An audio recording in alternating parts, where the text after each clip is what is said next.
தொலைக்காட்சி சேனலின் புதுவையின் இன்றைய நிகழ்வுகள். தவளக்குப்பம் ராஜீவ்காந்தி கலை மற்றும் அறிவியல் கல்லூரியில் புதிய கணினி ஆய்வக கட்டிட திறப்பு விழா நடைபெற்றது. அரியாங்குப்பம் கொம்யூன் தவளக்குப்பம் ராஜீவ்காந்தி கலை மற்றும் அறிவியல் கல்லூரியில் தேசிய உயர்கல்வி திட்ட நிதியின் மூலம் புதிதாக கட்டப்பட்ட புதிய கணினி ஆய்வக கட்டிடம் மற்றும் வகுப்பறை மற்றும் கணினி பணியாளர்களுக்கான கட்டுப்பாட்டு அறையுடன் கூடிய கட்டிடம் ஆகியவற்றின் திறப்பு விழா நடைபெற்றது. இதில் மணவெளி தொகுதியின் சட்டமன்ற உறுப்பினரும் சபாநாயகருமாகிய ஏம்பலம் செல்வம் மற்றும் உள்துறை மற்றும் உயர்கல்வித்துறை அமைச்சருமாகிய நமச்சிவாயம் ஆகியோர் கலந்து கொண்டு குத்து விளக்கேற்றி ஆய்வகத்தை திறந்து வைத்து சிறப்புரையாற்றினர். மேலும் உயர்கல்வித்துறை இயக்குநர் அமன் சர்மா, தேசிய உயர்கல்வி திட்ட ஒருங்கிணைப்பாளர் அசோக் ஆகியோர் கலந்து கொண்ட இந்நிகழ்ச்சியில் கல்லூரியில் முதல்வர் முனைவர் ஹென்னா மோனிஷா நோக்க உரையாற்றினார். விழாவிற்கான ஏற்பாடுகளை கல்லூரியின் தமிழ்துறை தலைவரும் தேசிய உயர்கல்வி திட்ட ஒருங்கிணைப்பாளருமான முனைவர் உமா, கணிப்பொறி துறை தலைவர் முனைவர் ஞானாம்பிகை ஆகியோர் செய்திருந்தனர். மேலும் இவ்விழாவில் கல்லூரியில் பணியாற்றும் துறை தலைவர்கள், உதவி பேராசிரியர்கள், அலுவலக ஊழியர்கள் மற்றும் மாணவ மாணவியர்கள் பலர் கலந்து கொண்டனர்.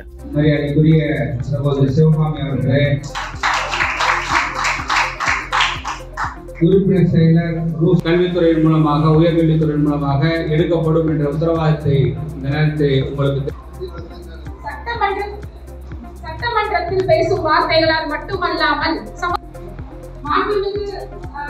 கல்வி அமைச்சர் அவருக்கு நன்றி. அடுத்ததாக கல்வி மையத்திற்குள்ள மாண்புமிகு கல்வி அமைச்சர் அன்பு சகோதரர் நமச்சிவாயம் அவர்கள்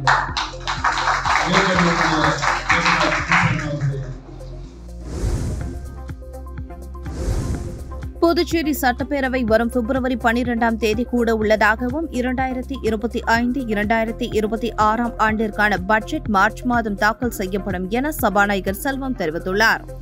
புதுச்சேரி சட்டப்பேரவையில் உள்ள தனது அறையில் செய்தியாளர்களை சந்தித்த சபாநாயகர் செல்வம், புதுச்சேரியில் 15வது சட்டப்பேரவையின் 5வது கூட்டத்தொடரின் 2வது பகுதி பிப்ரவரி 12ஆம் தேதி காலை 9:30 மணிக்கு கூட உள்ளதாகவும், அன்றைய தினம் 2024-2025 நிதி ஆண்டிற்கான அரசின் கூடுதல் செலவினங்களுக்கான ஒப்புதல் பெறப்பட உள்ளதாகவும், தொடர்ந்து சபை எத்தனை நாட்கள் நடத்தப்படும் என அலுவல் ஆய்வுக்குழு கூடி முடிவு செய்யும் எனவும், அதனைத் தொடர்ந்து 2025-26 நிதி ஆண்டிற்கான முழு பட்ஜெட் மார்ச் மாதம் தாக்கல் செய்யப்பட உள்ளதாகவும் அவர் தெரிவித்தார்.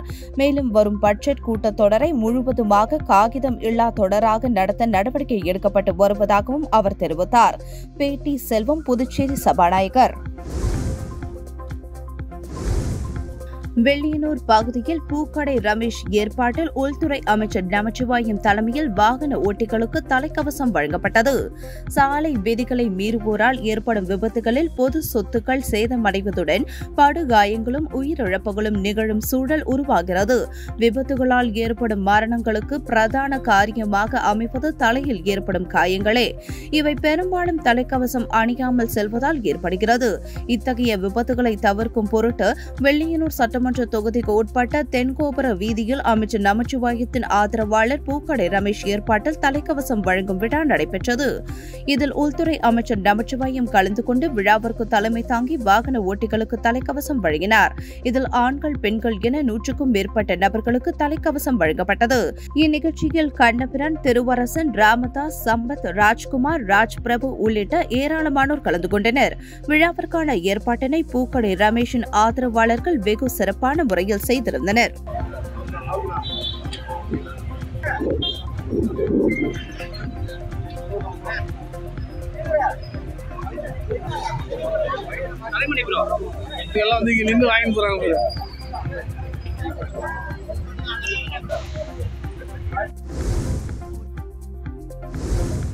ஊசுடு சட்டமன்ற தொகுதிக்கு உட்பட்ட கூடப்பாக்கம் பெட் மற்றும் கல்மேடு பெட் ஆகிய பகுதிகளுக்கு ஆதி திராவிடர் நலத்துறை மூலம் பல்வேறு பணிகளை அமைச்சர் சாய்ச்சி சரவணன்குமார் பூமி பூஜை செய்து தொடங்கி வைத்தார்.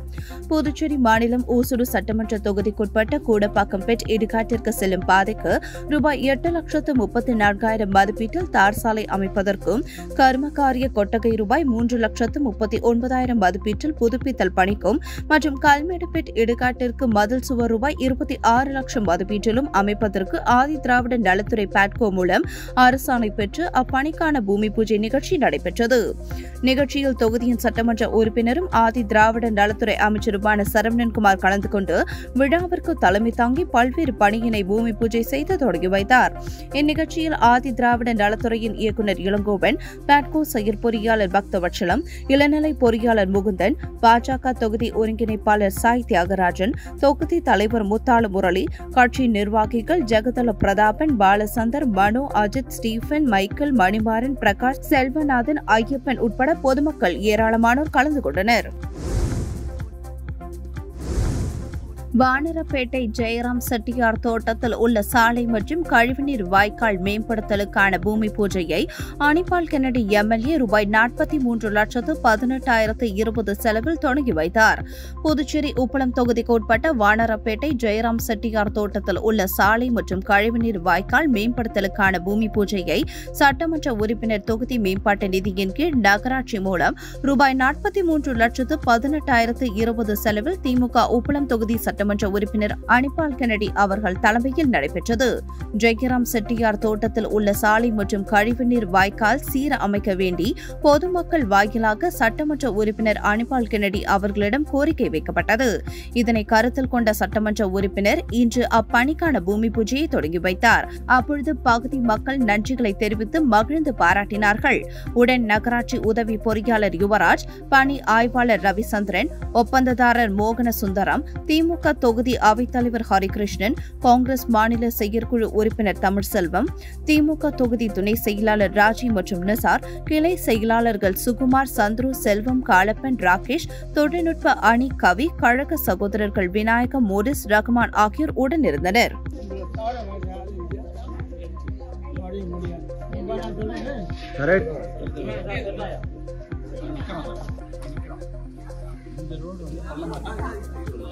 இங்கே தண்ணி நிற்கிது வந்து இந்த ரோடை தூக்கம் இந்த ரோடு மட்டும் பள்ளமாக இருக்குது, மற்றதெல்லாம் உயரமாக இருக்குது. அரியாங்குப்பம் தியாகி வி துளசிங்கம் அரசு உயர்நிலைப் பள்ளியின் புதிய பெயர் பலகை மற்றும் உருவப்படத்தை பாஸ்கர் எம்எல்ஏ திறந்து வைத்தார். அரியாங்குப்பம் மாதா கோவில் எதிரே தியாகி துளசிங்கம் அரசு உயர்நிலைப் பள்ளி இயங்கி வருகிறது. இப்பள்ளியின் புதிய பெயர் பலகை மற்றும் தியாகி உருவப்படம் திறப்பு விழா நடந்தது. விழாவிற்கு பள்ளியின் தலைமை ஆசிரியை சத்யவாணி வரவேற்றார். முதன்மை கல்வி அதிகாரி மோகன் முன்னிலை வகித்தார். தொகுதி எம்எல்ஏ பாஸ்கர் தலைமை தாங்கி புதிய பெயர் பலகை மற்றும் திருவுருவ படத்தை திறந்து வைத்து பேசினார். விழாவில் முன்னாள் அமைச்சர் விஸ்வநாதன், முன்னாள் எம்எல்ஏ நாரா கலைநாதன், இந்திய கம்யூனிஸ்ட் மாநில செயலாளர் சலீம், நிர்வாகிகள் சேது செல்வம், அபிஷேகம் உட்பட பலர் கலந்து கொண்டனர். இங்கே விடுதலை போராட்ட வீரர் மட்டும் ஸ்கூலே கிடையாது. ஒரு ஸ்கூல் வந்தாச்சு, ஒரு ஊருக்கு வருது. நேதாஜி சுபாஷ் சந்திர போஸை பற்றி நீங்க வரலாறுல படிக்கிறீங்க. இந்த நிகழ்ச்சிக்கு பொது வாழ்வில் இருக்கக்கூடியவர்கள் ஸ்கூலே கிடையாது. ஒரு என்னால் முடிந்த முயற்சியும் நான் அதை செய்வேன் என்பது. புதுச்சேரி முன்னாள் முதல்வர் எம்டிஆர் ராமச்சந்திரன் பிறந்தநாள் விழா முன்னாள் முதல்வர் நாராயணசாமி, எம்பி வைத்திலிங்கம், துணை சபாநாயகர் ராஜவேலு ஆகியோர் எம்டிஆர் படத்திற்கு மலர் தூவி மரியாதை செலுத்தினர். புதுச்சேரி ஜனவரி 31 மறைந்த முன்னாள் முதல்வர் எம்டிஆர் ராமச்சந்திரன் அவர்களின் 91வது பிறந்த நாளையொட்டி மடுகரை பேருந்து நிறுத்தத்தில் வைக்கப்பட்டிருந்த அவரது உருவப்படத்திற்கு முன்னாள் முதல்வர் நாராயணசாமி, எம்பி வைத்திலிங்கம், வைத்தியநாதன் எம்எல்ஏ ஆகியோர் மலர் தூவி மரியாதை செலுத்தினர். பின்னர் பொதுமக்களுக்கு அன்னதானம் வழங்கினர். காரியமாணிக்கம் சந்திப்பில் வைக்கப்பட்டிருந்த எம்டிஆர் படத்திற்கு துணை சபாநாயகர் ராஜவேலு மற்றும் என்ஆர் காங்கிரஸ் தொகுதி தலைவர் தனபூபதி உட்பட கட்சி பிரமுகர்கள் மலர் தூவி மரியாதை செலுத்தினர். மடுகரையில் நடைபெற்ற பிறந்தநாள் விழாவில் காங்கிரஸ் கட்சி தொகுதி தலைவர் அம்மைநாதன், எம்டிஆர் பேரன் மோகன்ராம், வெங்கடகிருஷ்ணன், வேலாயுதம், தயாநிதி, இரிசப்பன், முருகன், பாலசுப்ரமணியன், ராமமூர்த்தி, புண்ணியகோடி ருக்மணி, மணிவண்ணன், இளங்கோ, கிருஷ்ணமூர்த்தி, ராதா, துரைக்கண்ணு, கோவிந்தசாமி ஆகியோர் கலந்து கொண்டனர்.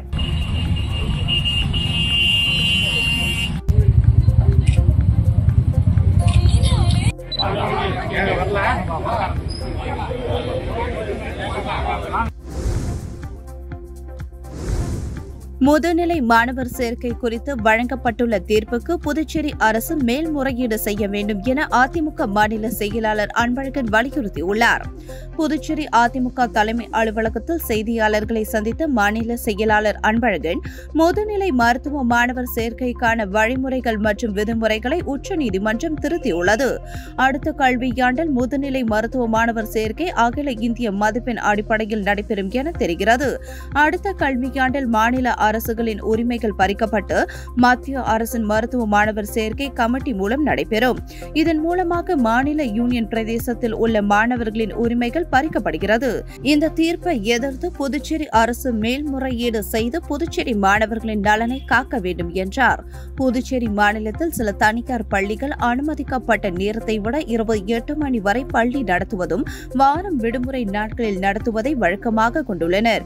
இந்த நிலையில் காலை 9:30 மணி முதல் மாலை 4:30 மணி வரை பள்ளிகள் இயங்க வேண்டும் என விதிமுறைகள் உள்ள நிலையில் மாலை 6 மணிக்கு மேல் வகுப்புகள் நடத்தக்கூடாது என கல்வித்துறை அறிவித்துள்ளது குழப்பத்தை ஏற்படுத்தியுள்ளது.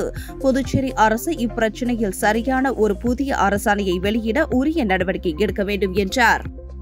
வார விடுமுறை நாட்களிலும் பள்ளிக்கூடம் திறக்கக்கூடாதுன்னு சொல்றாங்க.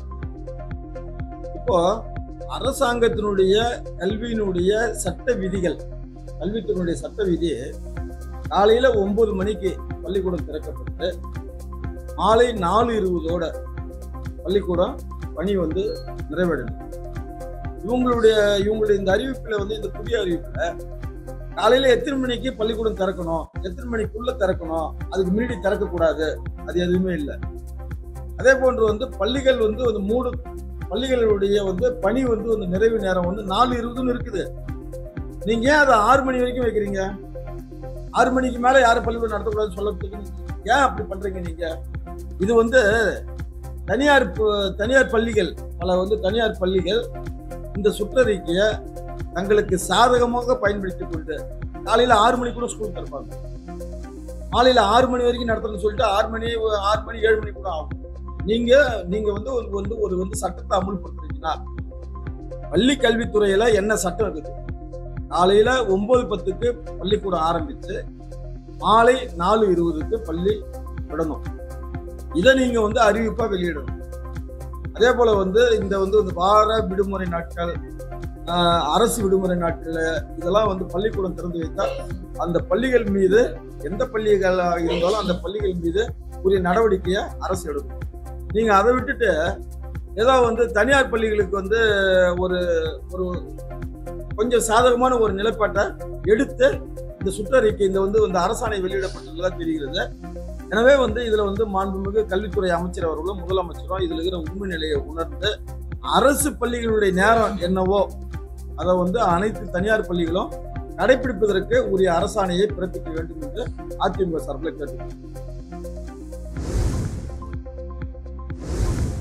புதுச்சேரியில் மாடலிங் செய்கின்ற இளம் பெண்களுடைய இன்ஸ்டாகிராம் பக்கத்தில் இருந்து புகைப்படங்களை எடுத்து மார்பிங் செய்து இன்ஸ்டாகிராம் ஃபேக் ஐடி மூலமாக அதே பெண்களுக்கு அனுப்பி மிரட்டிய சென்னை தனியார் நிறுவனத்தில் மேலாளராக பணிபுரியும் பட்டதாரி வாலிபர் ரூபசந்துரு 25 என்பவர் புதுச்சேரி இணையவழி போலீசாரால் கைது. புதுச்சேரியை சேர்ந்த இளம்பெண் ஒருவர் தனியார் கல்லூரியில் பட்டப்படிப்பு படித்துக் கொண்டே பியூட்டிஷியன் மாடலிங் செய்து வருகிறார். மேலும் அவர் இன்ஸ்டாகிராமில் தன்னுடைய புகைப்படங்கள் அனைத்தையும் பதிந்து வருகிறார். மேலும் அவருடைய நண்பர்கள் பலரும் மாடலிங் செய்து வருகிறார்கள். அவர்களும் இவருடைய இன்ஸ்டாகிராமை பல ஆயிரம் நபர்கள் பின்தொடர்கிறார்கள். கடந்த 4 நாட்களுக்கு முன்பு மேற்படி மாடலிங் செய்கின்ற பெண்ணின் புகைப்படத்தை எடுத்து கேவலமாக சித்தரித்து அதை மார்பிங் செய்து அவருக்கே அனுப்பி ஆபாச வார்த்தைகளால் வர்ணித்து தன்னுடைய செல்போனில் பேச வேண்டுமாறும் அல்லது என்னுடைய இன்ஸ்டாகிராம் மூலம் ஆபாச வீடியோ காலில் வர வேண்டும் எனவும், இல்லை என்றால் மார்பிங் செய்த புகைப்படங்களை எல்லாம் உங்கள் நண்பர்களுக்கெல்லாம் அந்த ஆபாச புகைப்படத்தை அனுப்பிவிடுவேன் என்று மிரட்டல் வரவே அது சம்பந்தமாக இணைய வழி காவல் நிலையத்தில் புகார் கொடுத்தார். இப்புகார் சம்பந்தமாக இணைய வழி முதுநிலை காவல் கண்காணிப்பாளர் நாரா சைத்தன்யா மற்றும் இணைய வழி காவல் கண்காணிப்பாளர் பாஸ்கர் ஆகியோரின் உத்தரவின் பேரில் இணைய வழி குற்றப்பிரிவு ஆய்வாளர் தியாகராஜன் அவர்கள் வழக்கு பதிவு செய்து கடந்த 4 நாட்களாக விசாரணை மேற்கொண்டதில் மேற்படி நபரை பற்றிய விவரம் தெரிந்தது. மேலும் அந்த பெண்ணின் சக நண்பர்கள் சிலருக்கும் அவர்களுடைய புகைப்படத்தையே இன்ஸ்டாகிராமில் இருந்து எடுத்து இதேபோன்று ஆபாசமாக மார்பிங் செய்து அனுப்பி மிரட்டியதும் தெரியவந்தது.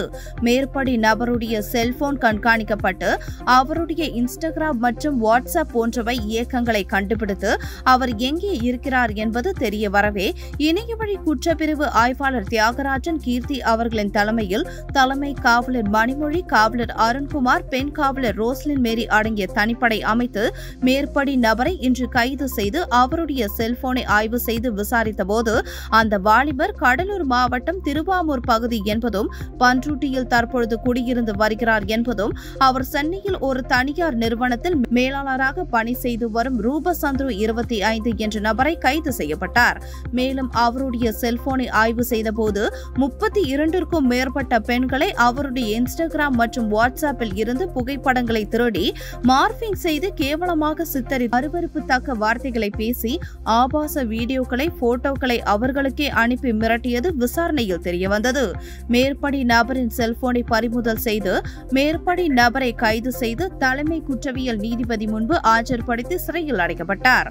இதுபற்றி இணையவழி முதுநிலை காவல் கண்காணிப்பாளர் திரு நாரா சைத்தன்யா IPS அவர்கள் பொதுமக்களுக்கும் இளைஞர்களுக்கும் பெண்களுக்கும் கூறுவது என்னவென்றால், தங்களுடைய இன்ஸ்டாகிராம், வாட்ஸ்அப், பேஸ்புக் போன்றவற்றை செக்யூரிட்டி ஆப்ஷன் என்னென்ன பாதுகாப்பு நடைமுறைகள் இருக்கின்றதோ அனைத்தையும் பின்பற்றுமாறு, அப்படி பின்பற்றாவிடில் உங்களுடைய புகைப்படங்களை எளிதில் மற்றவர்கள் எடுக்க வாய்ப்பு இருக்கிறது என்றும் தெரிவித்தார். மேலும் இதுபோன்று தங்களுடைய புகைப்படங்களை எடுத்து இன்று கைது செய்யப்பட்டது போன்ற நபர்கள் தவறான வழியில் பயன்படுத்தப்படும், ஆகவே எச்சரிக்கையுடன் இருக்குமாறு கேட்டுக்கொண்டார். புதுச்சேரி காங்கிரஸ் பிரமுகர் கொலை வழக்கில் குற்றஞ்சாட்டப்பட்ட அனைவரையும் விடுவித்து திண்டிவனம் நீதிமன்றம் தீர்ப்பளித்துள்ளது. புதுச்சேரி பெரிய காலாப்பட்டு பகுதியைச் சேர்ந்த ஜோசப் என்கின்ற ரவி 42 காங்கிரஸ் கட்சியின் புதுச்சேரி வடக்கு மாவட்ட துணைத் தலைவராகவும் INTUC மாநில துணைத் தலைவராகவும் பொறுப்பு வகித்து வந்தார். இவர் கடந்த 2018ஆம் ஆண்டு ஜூலை 30ஆம் தேதி காலை 11:30 மணியளவில் விழுப்புரம் மாவட்டம் ஆரோவில் அருகே கிழக்கு கடற்கரை சாலையில் சென்று கொண்டிருந்த போது 2 பைக்குகளில் தலைக்கவசம் அணிந்தபடி வந்த 4 பேர் கொண்ட கும்பலால் வெட்டி கொலை செய்யப்பட்டார். இந்த கொலை வழக்கில் புதுச்சேரி பெரிய காலாப்பட்டு பகுதியை சேர்ந்த சந்திரசேகரன், பார்த்திபன், மோகன், சண்முகம், பிள்ளை சாவடியை சேர்ந்த விஸ்வநாதன், முகுந்தராஜ், குமரேசன், ஆனந்தன், தளபதி சங்கர், கருவடிக்குப்பத்தை சேர்ந்த என் மோகன், சாண்டில் என், ஆரோவில் குயிலாப்பாளையத்தை சேர்ந்த மைக்கேல் ஏழுமலை ஆகிய 12 பேர் மீது ஆரோவில் போலீசார் வழக்கு பதிந்து அவர்களை கைது செய்தனர். இந்த வழக்கு திண்டிவனம் கூடுதல் அமர்வு நீதிமன்றம் எண் 1 வியாழக்கிழமை விசாரணைக்கு வந்தது. அப்பொழுது குற்றஞ்சாட்டப்பட்டவர்களில் சந்திரசேகரன், மைக்கேல் ஏழுமலை ஆகியோர் உயிரிழந்துவிட்ட நிலையில் மீதமுள்ளவர்கள் மீது அரசு தரப்பில் சமர்ப்பிக்கப்படவில்லை. இதையடுத்து வழக்கை விசாரித்த கூடுதல் மாவட்ட அமர்வு நீதிபதி TH முகமது ஃபாரூக் குற்றஞ்சாட்டப்பட்ட அனைவரையும் வழக்கில் இருந்து விடுவித்து தீர்ப்பளித்தார். புதுவையில் தனியார் பள்ளிகள் மாலை 6 மணிக்கு மேல் சிறப்பு வகுப்புகள் நடத்த தடை விதிக்கப்பட்டுள்ளது. புதுச்சேரி பள்ளி கல்வி இணை இயக்ககம் வெளியிட்ட உத்தரவில் புதுவையில் உள்ள தனியார் பள்ளிகள் வேலை நாட்களில் மாலை 6 மணிக்கு மேல் கல்வி அல்லது கூடுதல் பாடத்திட்ட வகுப்புகளை நடத்தக்கூடாது. வார இறுதி நாட்களிலும் பொது விடுமுறை நாட்களிலும் புதுவை அரசால் அறிவிக்கப்பட்ட விடுமுறை நாட்களிலும் மாணவர்களை கல்வி, கூடுதல் பாடத்திட்டம் அல்லது பள்ளி தொடர்பாக பிற செயல்பாடுகளில் ஈடுபடுத்துவது கண்டிப்பாக தடை செய்யப்பட்டுள்ளது. பள்ளி நிர்வாகங்கள் இந்த அறிவுறுத்தல்களை கண்டிப்பாக கடைபிடிக்க வேண்டும். இந்த உத்தரவை மீறினால் கடும் நடவடிக்கை எடுக்கப்படும். அனைத்து தனியார் பள்ளிகளும் இந்த வழிகாட்டுதல்களை பின்பற்றுவதை உறுதி செய்வதற்காக இந்த தகவலை ஊழியர்கள், பெற்றோர்கள் மற்றும் மாணவர்களுக்கு தெரிவிக்க வேண்டும். இது உடனடியாக அமலுக்கு வருகிறது என குறிப்பிடப்பட்டுள்ளது. MTMS 3ஆம் கட்ட கலந்தாய்வில் பதிவு கட்டணம் செலுத்தி பங்கேற்கலாம் என சென்டாக் அறிவித்துள்ளது. புதுச்சேரி அரசு மற்றும் தனியார் மருத்துவக் கல்லூரிகளில் காலியாக உள்ள MTMS இடங்களுக்கு இதுவரை 2 கட்ட கவுன்சிலிங் நடத்தப்பட்டுள்ளது. அடுத்து 3ஆம் கட்ட கவுன்சிலிங் நடத்த சென்டாக் தயாராகி வருகிறது. இந்த 3ஆம் கட்ட கவுன்சிலிங்கில் பங்கேற்க வரும் 2ஆம் தேதி மாலை 5 மணிக்குள் பதிவு கட்டணம் செலுத்தி பெயர் பதிவு செய்ய வேண்டும். அத்துடன் அரசு ஒதுக்கீட்டு இடங்கள், நிர்வாக இடங்கள், தெலுங்கு கிறிஸ்துவ சிறுபான்மையினர் சீட்டுகளில் கோர்ஸ் முன்னுரிமையை தேர்வு செய்ய வேண்டும். அரசு ஒதுக்கீட்டு இடங்களுக்கு பொது, ஓபிசி, எம்பிசி, மீனவர், முஸ்லிம், பிடி, பழங்குடியினர் 1 லட்சம் ரூபாய், எஸ்சி, எஸ்டி, மாற்றுத்திறனுடைய பிரிவினருக்கு 25,000 ரூபாய் பதிவு கட்டணம் நிர்ணயிக்கப்பட்டுள்ளது. தெலுங்கு கிறிஸ்துவ உள்ளிட்ட அனைத்து நிர்வாக இடங்களுக்கு 2 லட்சம் ரூபாய் பதிவு கட்டணம் நிர்ணயிக்கப்பட்டுள்ளது. இந்த 3ஆம் கட்ட கவுன்சிலிங்கில் சீட் ஒதுக்கப்படாவிட்டால் பதிவு கட்டணம் திரும்பி தரப்படும். ஒருவேளை சீட் ஒதுக்கப்பட்டால் இந்த பதிவு கட்டணம் தவிர்த்து மற்ற தொகையை செலுத்தி கல்லூரியில் சேரலாம். 3ஆம் கட்ட கலந்தாய்விலும் நிரப்பாத சிறுபான்மையினர் இடங்கள் அகில இந்திய நிர்வாக இடங்களுக்கு மாற்றப்பட்டு நிரப்பப்படும் என சென்டாக் அறிவித்துள்ளது. நிரவி பகுதியில் உள்ள வள்ளலார் மட திருக்குடமுழுக்கு நன்னீராட்டு பெருவிழாவில் ஏராளமானோர் கலந்து கொண்டு ஜோதி தரிசனம் செய்தனர்.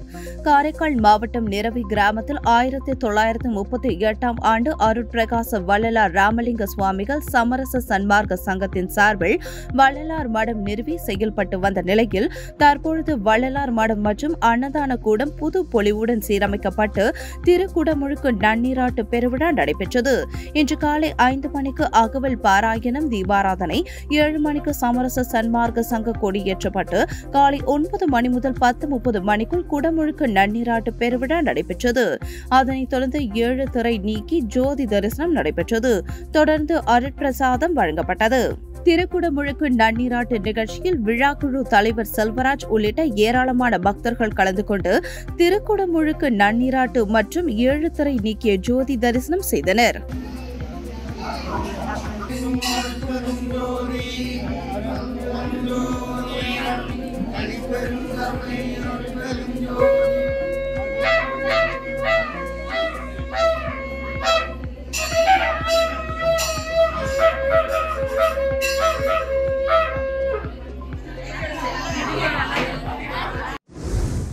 இத்துடன் சக்தி சேனலின் புதுவையின் இன்றைய நிகழ்வுகள் முடிவடைகின்றன. வணக்கம்.